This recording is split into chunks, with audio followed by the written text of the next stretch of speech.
সফলতার জন্য সঠিক গন্তব্য খুঁজে বের করা অত্যন্ত গুরুত্বপূর্ণ। এলোমেলোভাবে যদি আপনি এদিক ওদিক ছোটাছুটি করেন, তাহলে আপনি কখনোই সফলতা অর্জন করতে পারবেন না।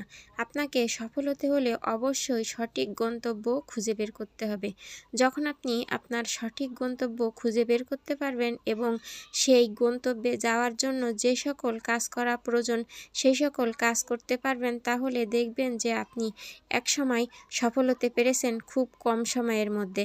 কিন্তু আপনি যদি শুধুমাত্র এলোমেলো গন্তব্যে ছোটাছুটি করেন, সঠিক গন্তব্য কোনটি সেটা জানার চেষ্টা না করেন, তাহলে আপনি কখনোই সফলতা অর্জন করতে পারবেন না। এজন্য আগে আপনার গন্তব্য ঠিক করুন যে আপনি কোন গন্তব্যে দৌড়াতে চান বা কোন গন্তব্য দিয়ে এগিয়ে যেতে চান। তাহলে দেখবেন যে সঠিক সময়ের আগেই আপনি সফল হয়ে উঠেছেন।